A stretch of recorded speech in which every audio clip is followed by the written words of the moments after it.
What's up everybody, and welcome to the Image Reality Photography and Videos YouTube channel. I'm your host CVH, Chris Van Houten, and on today's episode, the second episode, we're going to be talking about filmmaking outside of major cities. So let's get that intro rolling and let's get started.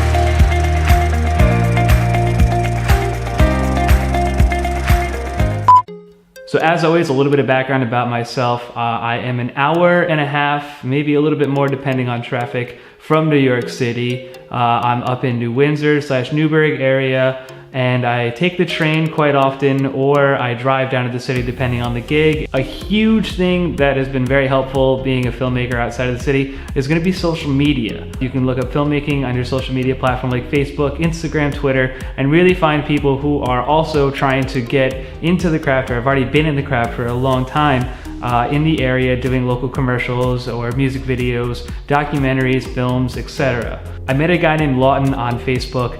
We got together, shot a music video, and everything came out really great, so I'm going to be working with him in the future. Another thing you can do is get together with your friends and teach them different jobs on set. You can have your friend be a boom operator, you can teach your friend to be a grip and electric, you can teach your friend how to operate camera while you direct. Either way, you can get people involved that think it's really interesting and maybe want to make films with you in the future. Find a local film school and work with those guys that are going to be film majors and utilize their equipment and their knowledge and get together with them, maybe work on some student films that they need help with, or be a PA for them or a grip for them. Doesn't really matter what you're doing with them.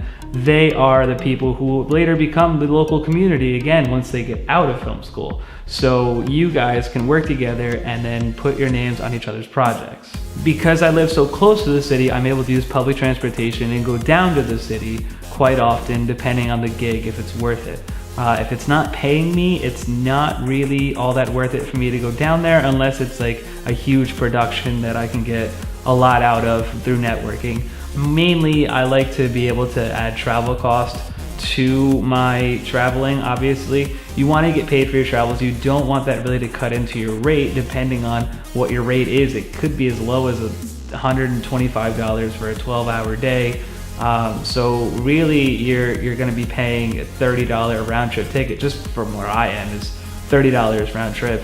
So you're already cutting into that daily rate and really hurting your paycheck at the end of the day. One of the biggest downfalls of continuously commuting back and forth to major cities is going to be the time. So you have a 12-hour day on set and say it takes you 2 hours to commute back to your home base, then that's a 14-hour day. Then you have to go back at a 6 a.m. call, for instance. You get home at, say, 9 p.m., you have to wake up and then commute back at 4 a.m. to get to that 6 a.m. call. So it all depends on if you're able to get there in time. Maybe you can stay the night at someone's house that you're friends with, or maybe somebody in your crew has a couch you can crash on for a couple of days. But it's really tough when you get like a feature film that you're shooting for months on end. Then it starts to create a couple of problems. Hotels are stupid expensive in major cities because they're tourist attractions. So again, that's cutting into your paycheck. Like we talked about, is it worth your time and your rate to figure all that stuff out? So you really have to accommodate that. And now a word from us, Image Reality Photography and Video. Oh boy, present time. To Chris from Santa. He is real. When did you get into my house? Hello everyone, and happy holidays from Image Reality Photography and Video.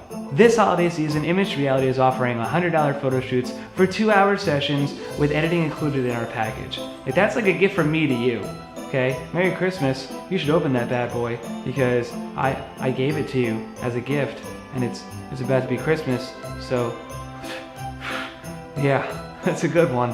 what better gift is there than a photograph of you and your dog in matching Christmas sweaters that's really awkward, but your mom likes it, so it's still cool because your mom loves you anyway no matter what you do. So you should absolutely call us right now, get on in here with this awesome backdrop, because you'd be a fool not to do that. You'd be foolish. Nah, there's nothing in there. You can book us on Facebook, on Instagram, or in the email in the description of this video. It's the deal that feels like a steal that you're not going to get arrested for. Unless you want to. I guess we can arrange that if we want. I'm going to spend Christmas in jail. Be my guest. So again, happy holidays from Image to Reality Photography and Video. I'm going to get back to my presents so you can get out of my house. Alright, great. No, seriously, the door's right over there. You can go. Or, stay, because it's kind of lonely. So, do what you want. Should I put some coffee on?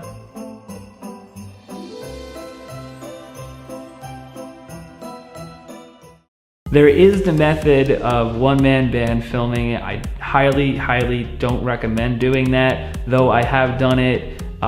Things fall through the crack doing that kind of stuff. So it's really important that if you are doing that, pay attention to every little detail, because the last film I did, my sound wasn't as good as it could have been if I found somebody to just hold the boom over the actors' heads. If I have a sound guy, I can light the thing and then direct as we go, that's fine.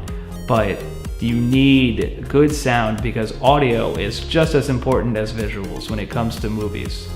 Another tip is find your local film commissions. A lot of places have those kind of things that the major cities are going to come to your location to shoot sometimes. We've had several films upstate here. A lot of state parks have held a lot of films shooting up from the city. Their offices are in the city, but their locations, if they don't want to shoot in the city, have to be nature. So here we are in a nature environment. We live in the Hudson Valley, and a lot of films do shoot here. So you can get in contact with those offices through those local film commissions. And then you can go and maybe call those offices, become a production assistant on those sets, and really start working in the city but outside of the city. What I don't recommend you do, but sometimes it depends on the situation, don't go up to people who are working on a set, maybe locking it down or fire watching a truck, and ask them how to get on that project, because that means that you're asking them, how can I take your job? And it's already hard enough to get these jobs. But when you're asking somebody while they're working, hey, how do I get on your set? It tends to just not look very professional, especially when you're working. You don't want someone coming up to you and asking, how can I take your job from you? Because you need to pay the bills, you have mouths to feed. You can't just have the next person on the street take your position, because that may happen. The person that you got the job, they might like him better than you, and you might lose your job and not be able to pay any kind of bills.